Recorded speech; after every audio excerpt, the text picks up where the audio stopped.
जय हिंद। नमस्कार दोस्तों, एक बार फिर से आपका स्वागत है। और आज हम बात करेंगे शिव शंभू के चिट्ठे।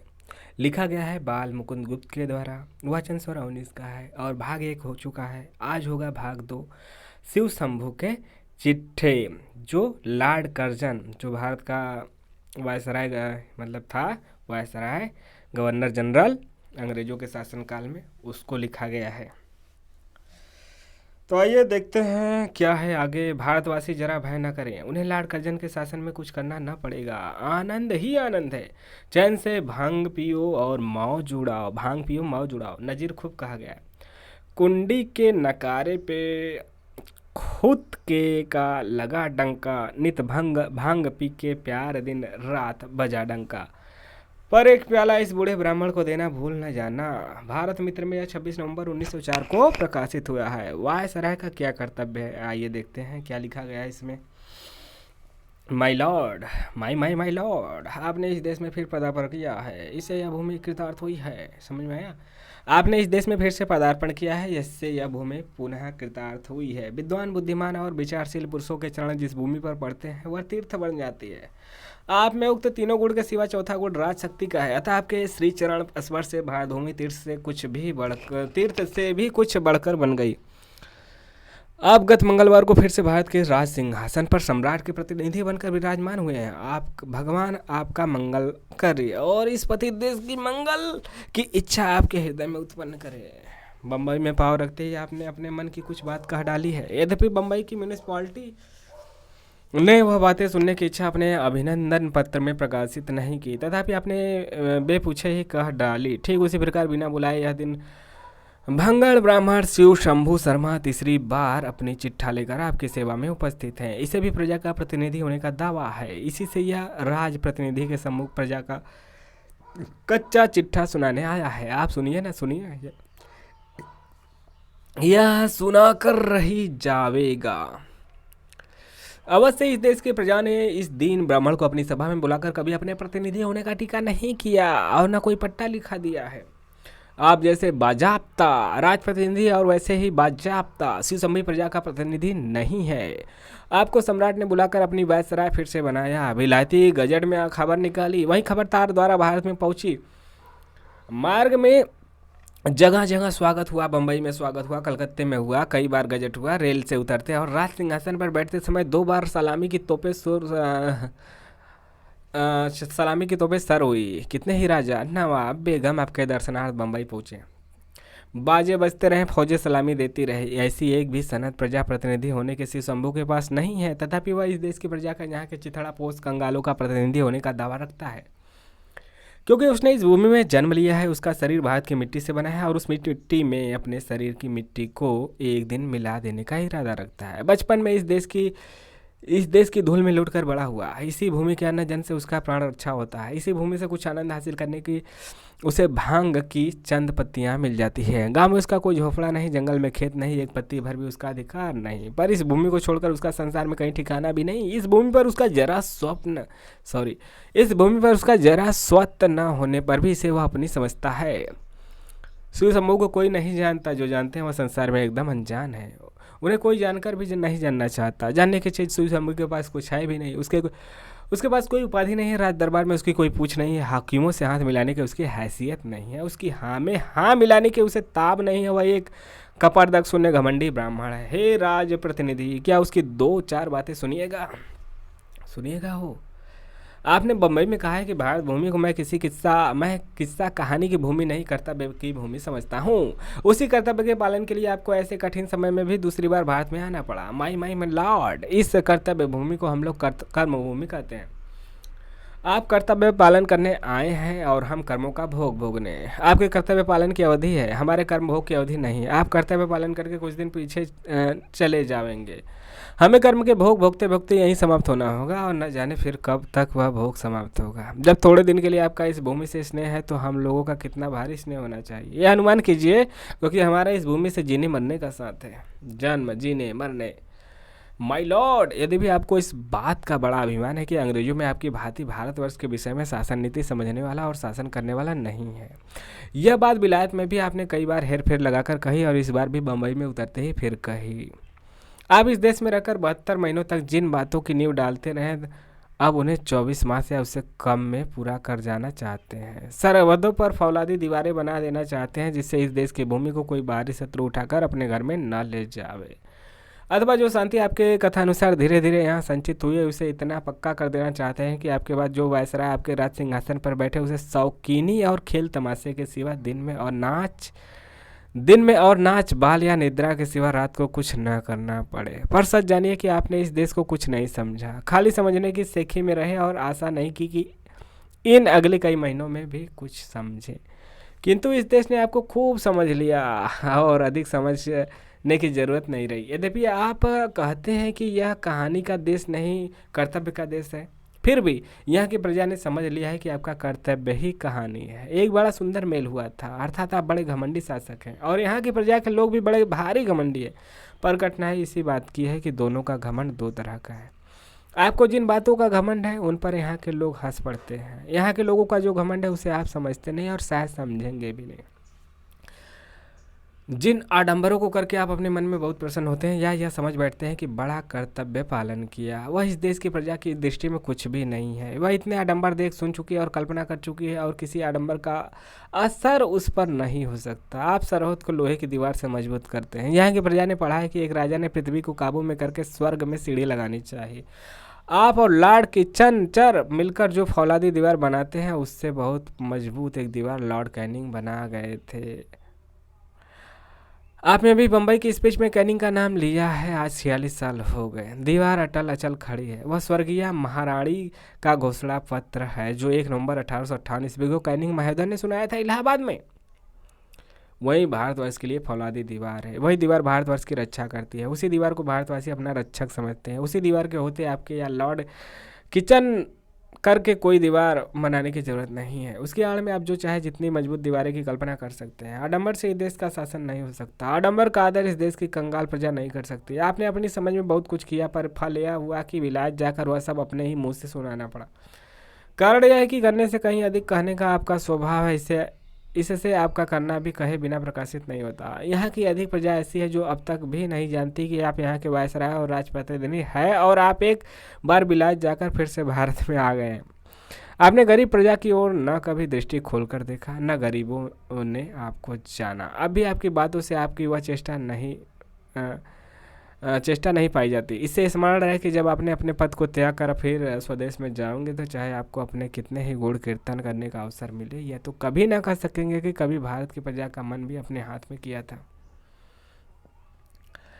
यह वह देश है जहाँ की प्रजा एक दिन पहले रामचंद्र के राज तिलक पाने के आनंद में मस्त थी और अगले दिन अचानक रामचंद्र वन को चले गए तो रोती रोती उनके पीछे जाती थी। भारत को उस प्रजा का मन प्रसन्न करने के लिए कोई भारी दरबार नहीं करना पड़ा था, हाथियों का जुलूस नहीं निकालना पड़ा था, वरंच दौड़कर वन में जाना पड़ा और रामचंद्र को फिर अयोध्या में लाने का यत्न करना पड़ा। जब वह न आए तो उनकी खड़ाओं को सिर पर धर कर अयोध्या तक आए और खड़ाओं को राज सिंहासन पर रखकर स्वयं 14 साल वलकल धारण करके उनकी सेवा करते रहे। तब प्रजा ने समझा कि भरत अयोध्या का शासन करने के योग्य हैं। माय लॉर्ड, आप वक्रिकता देने में बड़े दक्ष हैं, पर यहाँ वक्रिकता कुछ और ही वजन है। सत्यवादी युधिष्ठिर के मुख से जो निकल जाता है वही होता है। आयु भर में उसने एक बार बहुत भारी पॉलिटिकल जरूरत पड़ने से कुछ सहज ही झूठ बोलने की चेष्टा की। वही बात महाभारत में लिखी हुई है। जब तक महाभारत है वह बात रहेगी। एक बार अपनी वैतिकताओं से इस विषय को मिलाइए और फिर विचारिए कि इस देश की प्रजा के साथ आप किस प्रकार अपना कर्तव्य पालन करेंगे। साथ ही इस समय इस अधेड़ भांगड़ ब्राह्मण को अपनी बांग बूटी की फिगर करने के लिए आज्ञा दीजिए। यह भारत मित्र में छपा था 17 सितंबर 1904 को। अगला जो उप शीर्षक है, पीछे मत फेंकिए। महिला 100 साल पूरे होने में अभी कई महीनों का कसर है। उस समय ईस्ट इंडिया कंपनी ने लॉर्ड कॉर्नवालिस को दूसरी बार इस देश का गवर्नर जनरल बनाकर भेजा था। तब से अब तक आप ही भारतवर्ष का फिर से शासक बनकर आने का अवसर मिला है। 100 वर्ष पहले उस समय की ओर एक बार दृष्टि कीजिए। तब में और अब में कितना अंतर हो गया है। क्या से क्या हो गया। जागता हुआ रंग अति चिंता का मारा सो जावे और स्वप्न में अपने को राजा देखे, द्वार पर हाथी झूमते देखे, अथवा अलिफ लैला के अबुल हसन की भांति कोई तरल युवक प्याले पर प्याला उड़ाता घर में बेहोश और जागने पर आंखें मलते मलते अपने को बगदाद का खलीफा देखे। आलीशान सजे महल की शोभा उसे चक्कर में डाल दे, सुंदर दासियों के जेवर और कामदार वस्त्रों की चमक उसकी आंखों में चकाचौंध लगा देता था। सुंदर बाजों और गीतों की मधुर ध्वनि उसके कानों में अमृत ढालने लगे, तब भी उसे शायद आश्चर्य न हो जितना 100 साल पहले की भारत में अंग्रेजी राज्य की दशा को आजकल की दशा के साथ मिलाने से हो सकता है। जुलाई सन 1805 में लॉर्ड कॉर्नवालिस दूसरी बार भारत के गवर्नर जनरल होकर कलकत्ता में पधारे थे। उस समय ईस्ट इंडिया कंपनी की सरकार पर चारों ओर से चिंताओं की भरमार हो रही थी। आशंकाएं उसे दम नहीं लेने देती थी। होलकर से एक नई लड़ाई होने की थी। सिंधिया से लड़ाई चलती थी। खजाने में बरकत ही बरकत थी। जमीन का कर वसूल होने में बहुत देर थी। युद्ध स्थल में लड़ने वाली सेनाओं को 5-5 महीने से तनख्वाह नहीं मिली थी। विलायत के धनियों में कंपनी का कुछ विश्वास न था। 70 साल का बूढ़ा गवर्नर जनरल यह सब बातें देखकर घबराया हुआ था। उसे केवल यही बन पड़ा कि दूसरी बार पदारूढ़ होने के 3 ही मास पीछे गाजीपुर में जाकर प्राण दे दिया। कॉर्नवालिस कई दिन तक वह इस बात की खबर भी लोगों ने नहीं जानी। आज विलायत से भारत तक दिन में कई बार ताड़ दौड़ जाता है। एक घंटों में शिमले से कलकत्ते तक स्पेशल ट्रेन पार हो जाती है। उस समय कलकत्ता से गाजीपुर तक जाने में बड़े लाट को कितने ही दिन लगे थे। गाजीपुर में उनके लिए कलकत्ते से जल्द किसी प्रकार की सहायता पहुंचने का उपाय न था, किंतु अब कुछ और ही समय है माय लॉर्ड। लॉर्ड कॉर्नवालिस के दूसरी बार गवर्नर जनरल होकर भारत में आने और आपके दूसरी बार आने में बड़ा अंतर है। प्रताप आपके साथ साथ है। अंग्रेजी राज्य के भाग्य का सुर मध्याह्न में। उस समय के बड़े लॉर्ड को जितने दिन कलकत्ते से गाजीपुर जाने में लगे होंगे, आप उनसे कम दिनों में विलायत से भारत में पहुंच गए होंगे। लॉर्ड कॉर्नवालिस को आते ही दो एक देशी रईसों के साथ लड़ाई करने की चिंता थी। आपके स्वागत के लिए कौड़ियों राजा रईस बंबई दौड़े गए और जहाज से उतरते ही उन्होंने आपका स्वागत करके अपने भाग्य को धन्य समझा। कितने ही बधाई देने कलकत्ते पहुंचे, कितने चले आ रहे हैं। प्रजा की चाहे कैसी ही दशाओं पर खजाने में रुपए उबले पड़ते हैं। इसके लिए चारों ओर से आपकी बड़ाई होती है। साख इस समय की गवर्नमेंट की इतनी है कि विलायत में या भारत में एक बार हूँ करते ही रुपए की वर्षा होने लगती है। विलायती मंत्री आपकी मुट्ठी में है। विलायत की जिस कंजर्वेटिव गवर्नमेंट ने आपको इस देश का वायसराय किया, वह अभी तक बराबर शासन के मालिक है। लिबरल निर्जीव है। जॉन ब्राइट, ग्लैडस्टोन, ब्राडला जैसे लोगों से विलायत सुनने इससे आप परम स्वतंत्र हैं। इंडिया ऑफिस आपके हाथ की पुतली है। विलायत के प्रधानमंत्री आपके प्रिय मित्र हैं। जो कुछ आपको करना है वह विलायत में कई मास रहकर पहले ही वहाँ के शासकों ने निश्चय कर लिया है। अभी आपकी चढ़ती उम्र है, चिंता कुछ नहीं है। जो कुछ चिंता थी वह भी जल्द मिट गई। स्वयं की आपकी विलायतों के बड़े भारी बुद्धिमानों व राजनीति विशारदों में गिनती है। वारंच कह सकते हैं कि विलायत के मंत्री लोग आपके मुंह की ओर ताकते हैं। सम्राट का आप पर बहुत भारी विश्वास है। विलायत के प्रधान समाचार पत्र की माने आपके बंदी जन है। बीच बीच में आपका गुणग्राम सुनाना पुरकार समझते हैं। सारांश है कि लॉर्ड कॉर्नवालिस के समय और आपके समय में बड़ा ही अंतर है, बड़ा ही भेद है। संसार में अब अंग्रेजी प्रताप अखंड है। भारत के राजा अब आपके हुक्म के बंदे हैं। उनको लेकर चाहे जुलूस निकालिए, चाहे दरबार बनाकर सलाम कराइए, उन्हें चाहे विलायत भिजवाइए, चाहे कलकत्ते बुलवाइए, जो चाहे सो कीजिए, वो हाजिर है। आपके हुक्म की तेजी तिब्बत के पहाड़ों की बर्फों को पिघलाती है, फारिस की खाड़ी का जो जल सुखाती है, काबुल के पहाड़ों को नर्म करती है। जल, स्थल, वायु और आकाश मंडल में सर्वत्र आपकी विजय है। इस धराधाम में अब अंग्रेजी प्रताप के आगे कोई अंगुली उठाने वाला नहीं है। इस देश में एक महाप्रतापी राजा के प्रताप का वर्णन इस प्रकार किया जाता है कि इंद्र उसके यहाँ जल भरता था, पवन उसके यहाँ चक्की चलाता था, चांद सूरज उसके यहाँ रोशनी करते थे इत्यादि। पर अंग्रेजी प्रताप उससे भी बढ़ गया। समुद्र अंग्रेजी राज का मल्लाह है। पहाड़ों की उपत्यकाएं बैठने के लिए कुर्सी, मूढ़े, बिजली का चलवाने वाली दासी और हजारों मील खबर लेकर उड़ने वाली दूती इत्यादि इत्यादि इत्यादि। आश्चर्य है माय लॉर्ड, 100 साल पहले में अंग्रेजी राज्य और अंग्रेजी प्रताप की तो इतनी उन्नति हो, पर उसी प्रतापी ब्रिटिश राज्य के अधीन रहकर भारत अपनी रही सही हैसियत भी खो दे।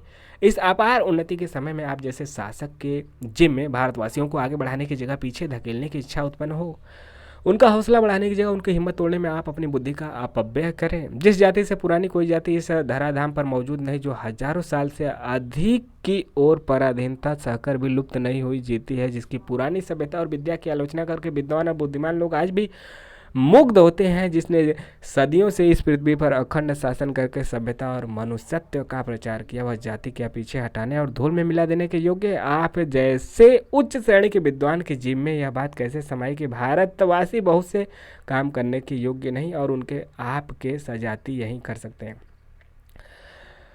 आप परीक्षा करा के देखिए कि भारतवासी सचमुच उस ऊंचे ऊंचे कामों को कर सकते हैं या नहीं जिनको आपके सजाती कर सकते हैं। श्रम में, बुद्धि में, विद्या में, काम में, वाक्कृता में, सहिष्णुता में, किसी बात में इस देश के निवासी संसार में किसी जाति के आदमियों से पीछे रहने वाले नहीं है। वरंच दो एक गुण भारतवासियों में ऐसे हैं कि संसार भर में किसी जाति के लोग उनका अनुकरण नहीं कर सकते। हिंदुस्तानी फारसी पढ़ के ठीक फारसी वालों की भांति बोल सकते हैं, कविता कर सकते हैं। अंग्रेजी बोलने वाले वह अंग्रेजों की पूरी नकल कर सकते हैं, कंठ तालु को अंग्रेजों के सदृश बना सकते हैं। पर एक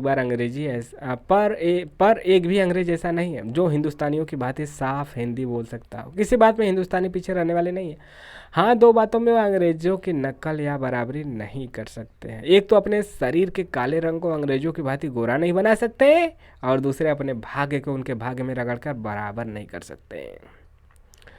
किंतु इस संसार के आरंभ में बड़ा भारी पार्थक्य होने पर भी अंत में बड़ी भारी एकता है। समय अंत में सबको अपने मार्ग पर ले आता है। देशपति राजा और भिक्षा मांगकर पेट भरने वाले कंगाल का परिणाम एक ही होता है, मट्टी मट्टी में मिल जाती है और यह जीते जी लुभावने वाली दुनिया यहीं रह जाती है। कितने ही शासक और कितने ही नरेश इस पृथ्वी पर हो गए, आज उनका कहीं पता निशान नहीं है। थोड़े थोड़े दिन अपनी अपनी नौबत बजा गए, चले गए। बड़ी तलाश से इतिहास के पन्नों अथवा टूटे फूटे खंडहर में उनको दो चार चिन्ह मिल जाते हैं। माय लॉर्ड, बीते हुए समय को फिर लौटा लेने की शक्ति किसी में नहीं है, आप में भी नहीं। दूर की बात दूर रहे, इन पिछले 100 साल ही में कितने बड़े लाट आए और चले गए। क्या उनका समय फिर लौट सकता है? कदापि नहीं। विचारिए तो, मानो कल आप आए थे किंतु 6 साल बीत गए। अब दूसरी बार आने के बाद भी कितने ही दिन बीत गए तथा बीत जाते हैं। इसी प्रकार उम्रें बीत जाएंगी, युग बीत जाएंगे। समय के महासमुद्र में मनुष्य की आयु एक छोटी सी बूंद की बराबरी नहीं कर सकती। आप में शक्ति नहीं कि पिछले 6 वर्षों को लौटा सके या उनमें जो कुछ हुआ उसे अन्यथा कर दें। 2 साल आपके हाथ में अवश्य है, इनमें जो चाहे कर सकते हैं। चाहे तो इस देश की 30 करोड़ प्रजा को अपनी अनुरक्त बना सकते हैं और इस देश के इतिहास में अच्छे वायसराय में अपना नाम छोड़ सकते हैं। नहीं तो यह समय बीत जाएगा और फिर आपका करने धरने का अधिकार ही कुछ न रहेगा। विक्रम, अशोक, अकबर, यह भूमि साथ नहीं गई। औरंगजेब, अलाउद्दीन इसी मुट्ठी में दबा कर नहीं रख सके। महमूद, तैमूर, नादिर इसे लूट के माल के साथ ऊँटों और हाथियों पर लाद कर न ले जा सके। आगे भी यही किसी के साथ न जाएगी, चाहे कोई कितनी ही मजबूती क्यों न करे। इस समय भगवान इसे एक और ही जाति के हाथ में अर्पण किया है, जिसकी बुद्धि, विद्या और प्रताप का संसार भर में डंका बज रहा है। माय लॉर्ड, उसी जाति की ओर से आप इस देश की 30 करोड़ प्रजा के शासक हैं। अब यह विचारना आप ही के जिम्मे है कि इस देश की प्रजा के साथ आपका क्या कर्तव्य है। 1000 साल से यह प्रजा गिरी दशा में है। मतलब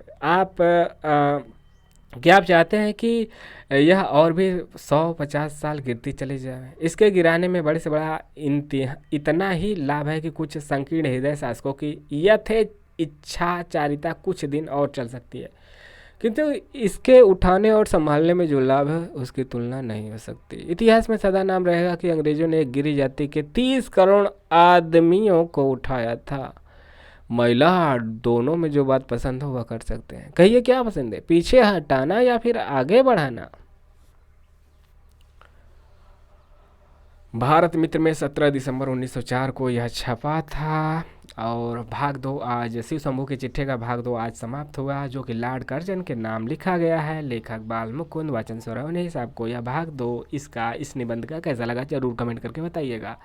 नेक्स्ट वीडियो, अगले वीडियो में भाग 3 के साथ मिलेंगे। तब तक के लिए जय हिंद, जय भारत, आपका दिन शुभ हो। अगला जो शीर्षक होगा भाग 3 का वह यहीं से शुरू होगा, आशा का